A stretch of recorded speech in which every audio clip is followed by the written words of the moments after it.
El gordo lo mataron. Hagamos una cosa, usted va a la Procuraduría mañana y consigue todos los casos que estaba investigando el gordo. Mientras tanto, yo hablo con los militares. ¿Usted sabe que estaba investigando? Rumores sobre un golpe de Estado. Por ahí me enteré que los del cartel de Medellín están planeando un golpe grande a la justicia. Entre las cosas del gordo encontré un listado de expedientes que estaba investigando en varios juzgados. En el contexto de los 30 años de nuestra Constitución, quiero hacer énfasis en 3 factores. 1, el entusiasmo.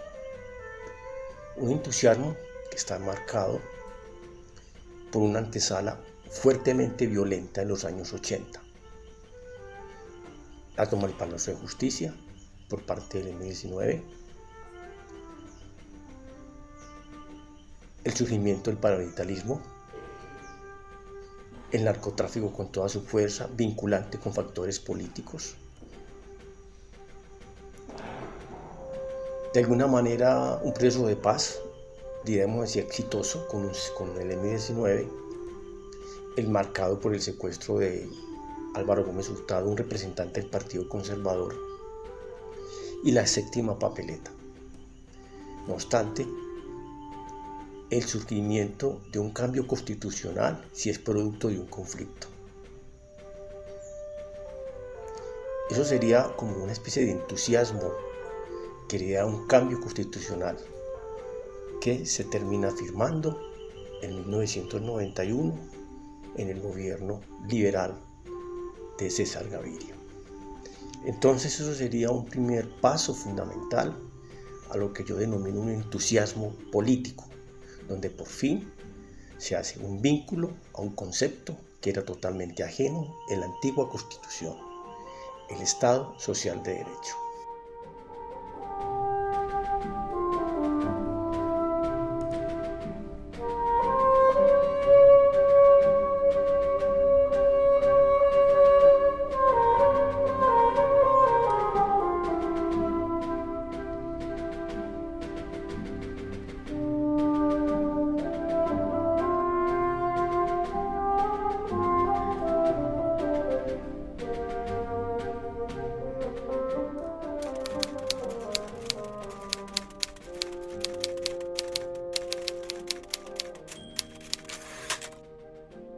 El segundo elemento que yo quiero denominar es el momento de la legitimación, cuando por fin diferentes fuerzas políticas del país, distintas al bipartidismo, o sea, al Frente Nacional, firman un nuevo orden constitucional basado en los derechos fundamentales, en el Estado Social de Derecho.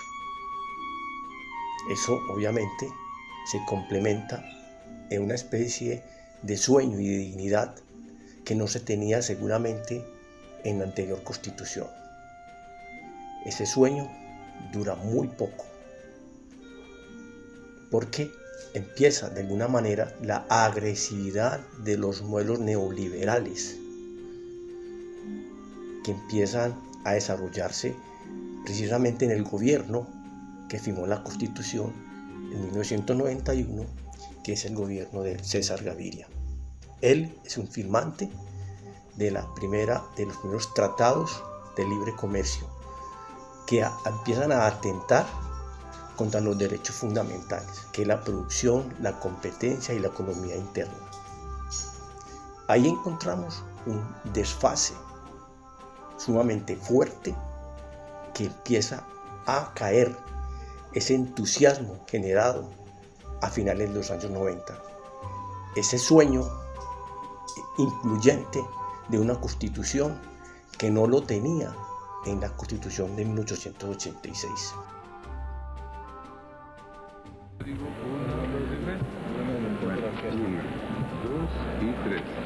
En nombre de la Asamblea Nacional Constituyente, los presidentes, en representación del pueblo, proclamamos la nueva Constitución de Colombia.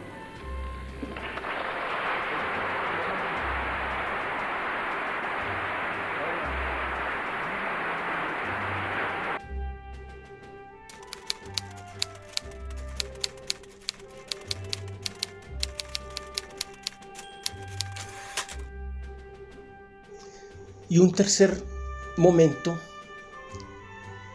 que yo diría es el momento que empieza el declive, la decadencia de la Constitución.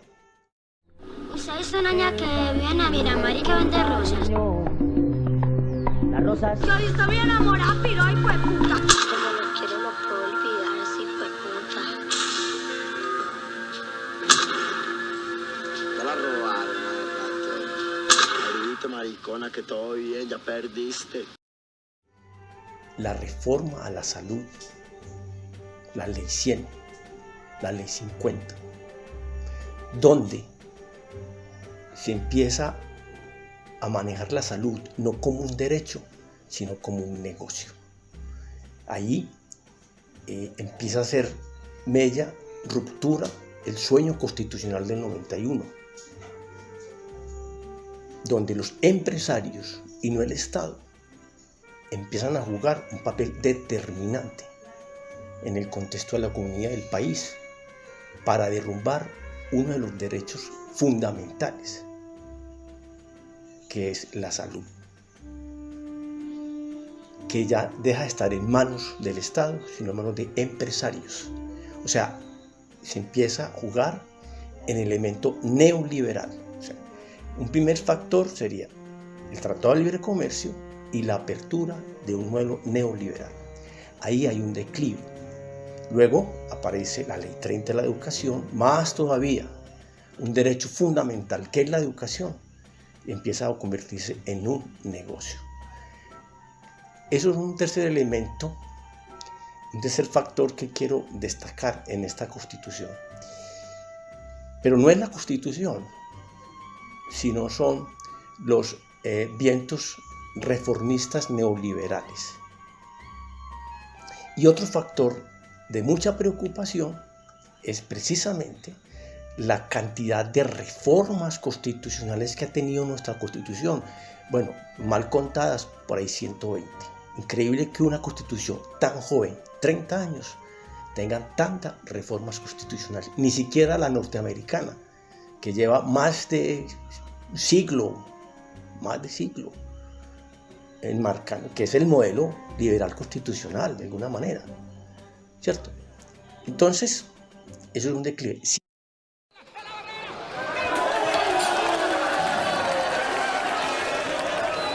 Niño, cuando la humanidad se sienta en sus culos, a ver, 22 adultos infantiles detrás de un balón, se jodió, no hay esperanza.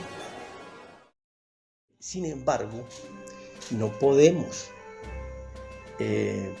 desconocer, como lo plantea ahora, unas grandes virtudes que ha sido, digámoslo así, fundamento de grandes movilizaciones, de grandes cambios. ¿Cuál es el asunto?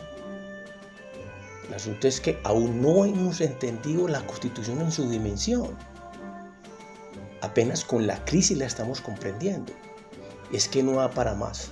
No es fácil, porque de todas maneras tuvimos una Constitución del 86 de más de 100 años y cambiar la mentalidad no ha sido fácil. Y solo a partir del conflicto y la crisis se ha tomado conciencia de esta Constitución. Gustavo, lo que no entiendo es todo esto, ¿para qué? ¿Para qué? ¿Cómo que para qué? Pues ¿para qué le sirve a usted la dignidad? ¿Ah? ¿Que esa palabra no existe o qué? ¿O no la usan ya en televisión? ¿Cómo que para qué? Para la dignidad, hombre, para la dignidad nuestra. ¿Qué pregunta este juego? Yo creo que lo más importante de esta Constitución no es reformarla, es fortalecerla, lo poco que tiene de los derechos fundamentales.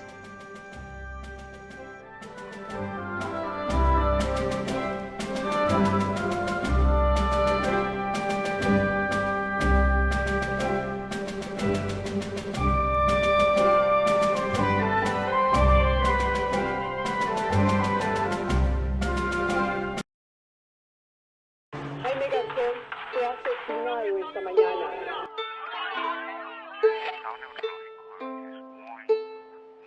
Sí.